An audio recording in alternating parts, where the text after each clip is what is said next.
Salut à tous, aujourd'hui on se retrouve pour une petite vidéo pour voir comment redresser les pocs sur un pot de détente. Donc on va voir ça, c'est le pot de la 125 Husqvarna WRE. Donc pour ceux qui n'ont pas vu toutes les vidéos, je vous invite à consulter la playlist.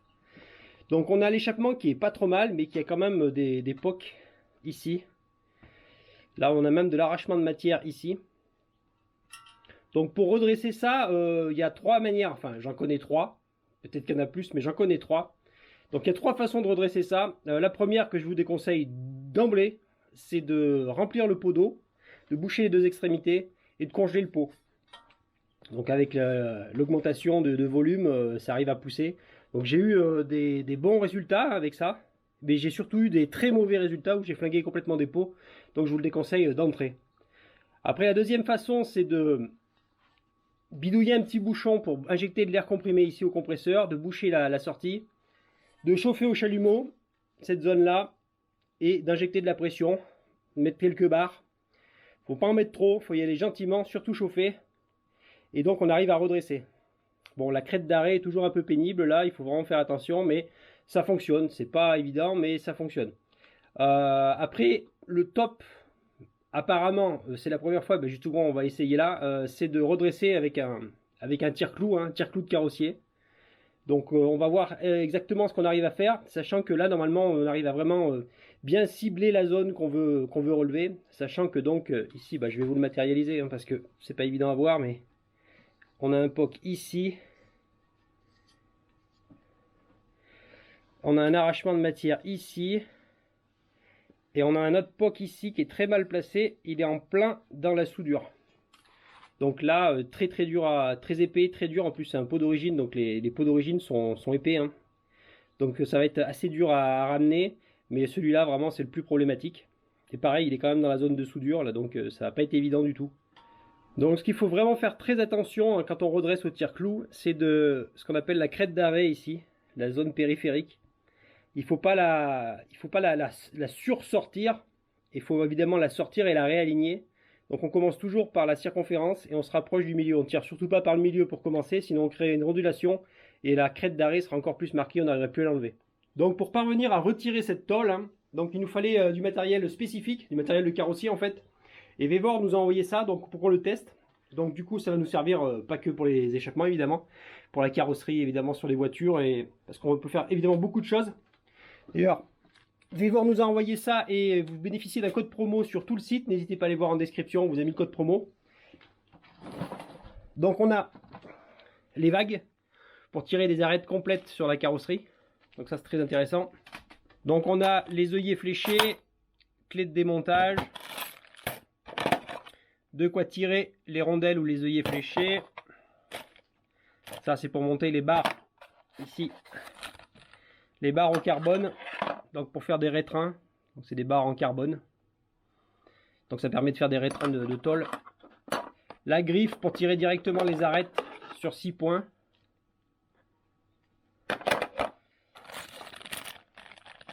De quoi chauffer de façon directe les vagues ici avec le biseau. On a les fameux triangles qui sont vraiment ce qu'il y a de mieux pour vraiment gagner du temps. On soude le point, on fait un quart de tour, ça casse le point, c'est vraiment génial. De quoi fixer le tour. Et on a même une ventouse, si on veut tirer carrément un enfoncement de portière. Ça c'est super génial. On a un système à inertie donc séparé entièrement. Et on a le système à inertie, ce qui change vraiment tout sur ces matériels-là, incorporé directement au pistolet. Donc directement, on peut faire notre point de soudure, utiliser l'inertie, un quart de tour. Avec les triangles, là c'est vraiment ce qu'il y a de mieux. Et donc prise de masse qu'il faut souder. Voilà, donc on verra ça.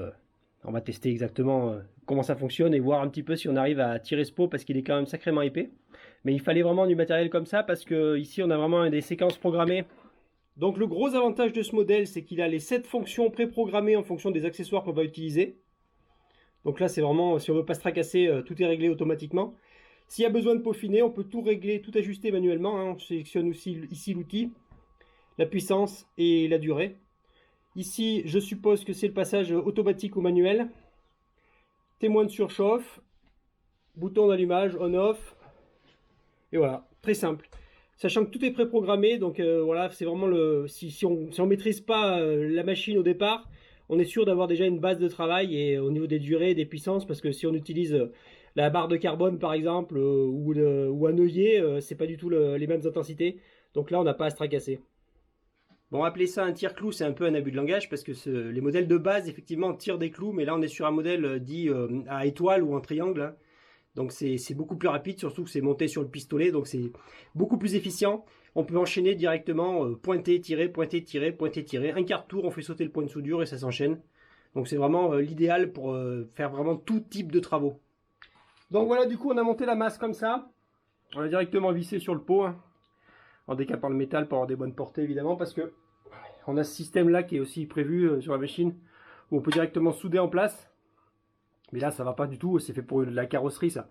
Si on travaille sur une aile ou une portière qui va pas bouger, on peut faire un point de soudure directement, ça fait gagner du temps. Sinon là, vu qu'on va secouer le pot et taper dans tous les sens, et je sais pas trop comment on va le tenir, là on a vraiment une bonne fixation. Donc du coup, pas moyen de le sangler correctement sur une table ou l'établi. Donc on va travailler à la hussarde avec, en mettant les pieds en scalant, et je crois que ça sera la meilleure technique. Et pouvoir tirer, voilà, tirer d'ici. Alors avec la caméra, c'est pas évident. On se met en position 3 pour avoir donc le triangle, hein, l'étoile là. Donc on va se concentrer sur le plus gros là, donc on commence toujours par la circonférence, hein, et on se rapprochera du centre après. On va voir ce que ça donne en réglage de base, de série.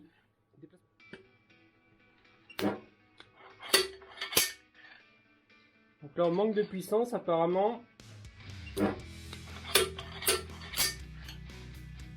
On va se contenter de ça pour l'instant, si ça décroche c'est pas gênant.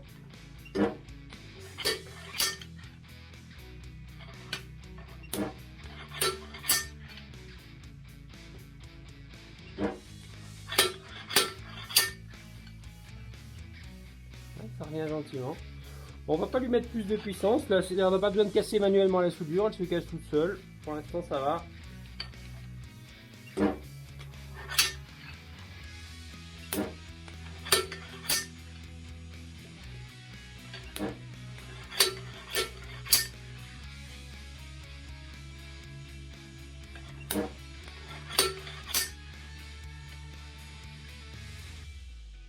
Ça revient. Bon là ça va être plus dur, on arrive sur le jointage des deux tôles soudées, là ça va sûrement pas suffire en puissance. Je vais lui en mettre deux coups. Non. On va rajouter de la puissance. Bon, je rajoute un petit peu de puissance comme ça on va voir sur la tôle plus épaisse et voir après si je peux revenir sur la tôle fine avec la même puissance, on verra. Un petit peu plus.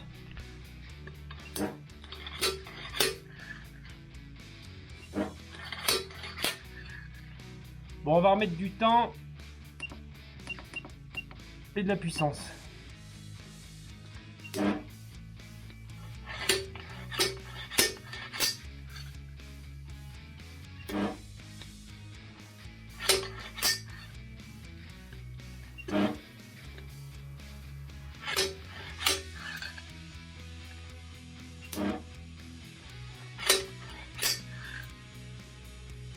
Je reponce un peu parce qu'on a pas mal de fumée de soudure qui est venue polluer un peu la zone. J'en profite pour voir la revenue. Ça fait du bien, hein. La crête d'arrêt est arrondie maintenant. Bon, je continue quand même de la matérialiser pour pas sortir de ma zone. Je la resserre un peu. Vraiment dur là, c'est très renforcé. Là on a une épaisseur qui est de la folie là.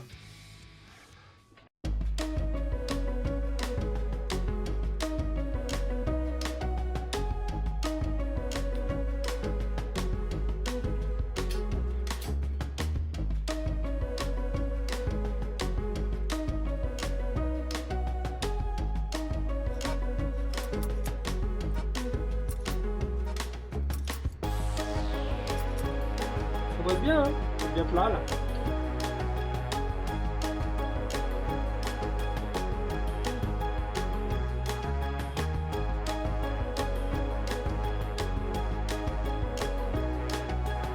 Là, on va tester le mode automatique. Donc maintenant, j'ai plus besoin d'appuyer sur la gâchette directement. Ça soude en une demi-seconde dans le plaque, ça soude à chaque fois. Mais là, non, ça se règle automatiquement. Il fait ses soudures. Tu vois, hop.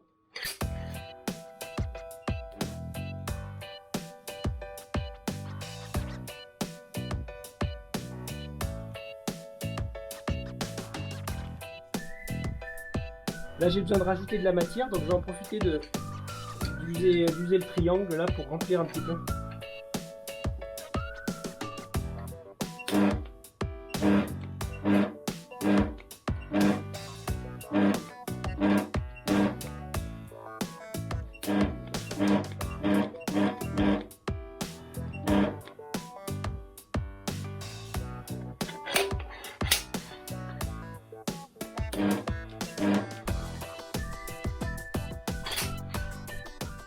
Tu mets de la matière, Marty, quand tu vois.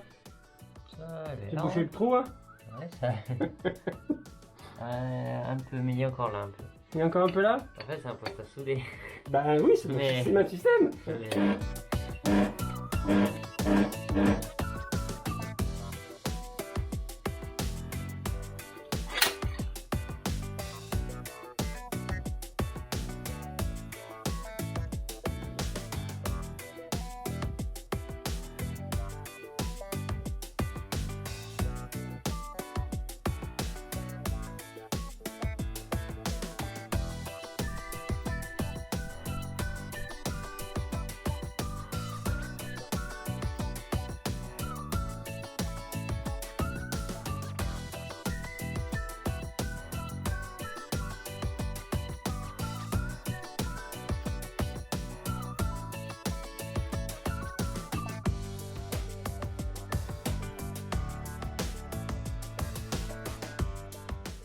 Bon, la carte mémoire a craché dans la caméra, donc on arrive directement à la fin.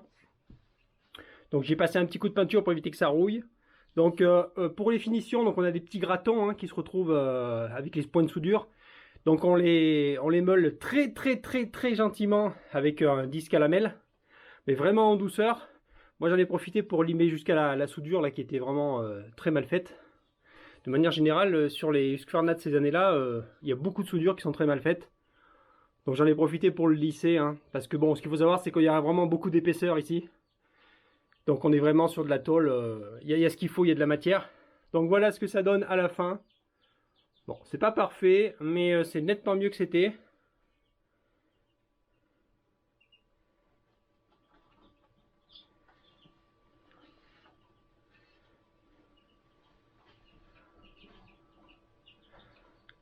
Du coup, maintenant il me reste plus qu'à poncer tout ça et à repeindre le pot. Et puis on va pouvoir monter ça sur la machine et surtout démarrer. Parce qu'il y en a un qui est un peu pressé que sa machine démarre. Bon ben voilà, c'en est tout pour cette vidéo. N'hésitez pas à liker, partager et surtout à cliquer sur le bouton souscrire pour avoir droit à des vidéos exclusives et faire partie de la famille. Et on vous donne rendez-vous à la prochaine. Tchuss!